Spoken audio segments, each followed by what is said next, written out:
हे रोज रोजी रोटीवर संध्याकाळी मी पर्शन आहे सर. घर कसं का चालेल? 2 मुलं आहे मला. सर अजून विषय एक 2 मिनिट बोलतो. जे चार्जिंग रिक्षा आहे साहेब, ते चार्जिंग रिक्षा बेभाव कुठल्याही रेटनं घेऊन जातात.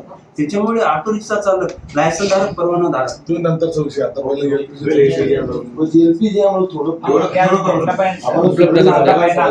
ठीक दुसरं काय? मी थोडा वेळ बोलतो मी आणि नंतर थोडा वेळ पाहतो. आम्हाला 1-2 पाऊंड जरी चालू असलेलं साहेब तरी आम्ही त्याच्यावर लाईन लावून कसं तरी आम्ही करतो. आम्हाला माहिती इंधन टंचाई आहे सध्या. आम्ही बोलतो एक 5 मिनिट थांबतो. एलपीजी ना ते त्याला हेच करून टाका ना, एनओसी कॅन्सल करा.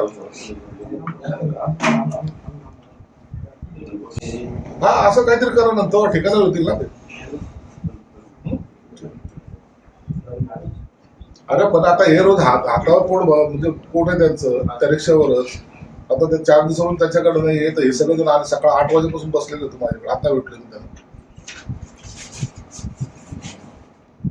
ठीक. कलेक्टरला बोला, कलेक्टरचे फोन बंद वाटतो.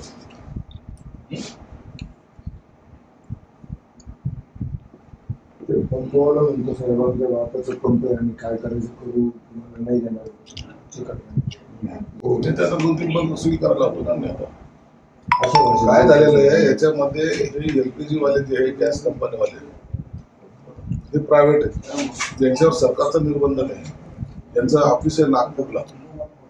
नागपूरवाले आता ते रोजचं दर ते ठरवतात. रोजचे दर ते होतात. जसं आम्ही खरेदी केलो त्या पद्धतीने आम्ही दर ठरवू. मग त्याच्यामुळे त्यांनी काय केलं माहिती का, आता माल खरेदी करणं बंद केलं. संध्याकाळचं राशन नाहीये. गॅससाठी नंबर लावला आज सकाळी 5 वाजता आणि 6ला म्हणतोय, 7:30ला म्हणतो गॅस नाही भेटणार असं बोलला. मग संध्याकाळी काय खाऊ मी एक तर गोळ्या चालू आहे, माझ्या छाती लागेल साहेब. कसं हो ना, कसं दिवस काढावं आम्ही. रडू नका. सध्याला खायला नाही. तुमचं नाव? गणेश नवरे साहेब राहायला आहे. साहेबांनी आज आम्ही इथे आलो, आमच्या सर्वांच्या समस्या जाणून घेतल्या आणि हे जे रिक्षा चालक आहेत, कोणी ऑपरेशन आलं, ह्या गोष्टी आहेत, साहेबांनी आमचं सगळ्यांचा विचार केला.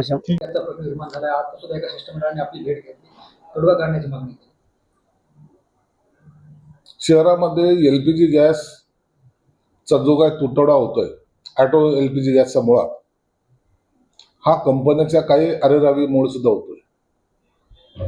मी आता पुरवठा अधिकाऱ्याला सांगितलं, त्यांनी सांगितलं की आपलं काही नियंत्रण नसल्यामुळं मनमानी त्या टायमाला हे गॅस खरेदी करतात. गॅस नाही अशातला भाग नाही, गॅस आहे, परंतु आम्ही नाही खरेदी करणार. काय करायचं, ही जी काय उर्मट भाषा या पंपवाल्यांची आहे, त्याच्यामुळं खऱ्या अर्थानं या सगळ्या रिक्षा चालकांना त्रास होतो.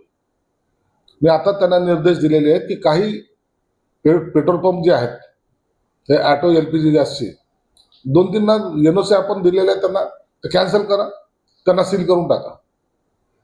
त्यामुळं तरी ठिकाणावर येतील ना. यामुळं जो रिक्षा चालक हातावर त्याचं पोट आहे, त्याला आज जर तो गॅस भेटला नाही तर त्याचं कुटुंब उघड्यावर पडेल ना. 5 दिवस झालेत त्यांना गॅस मिळत नाही.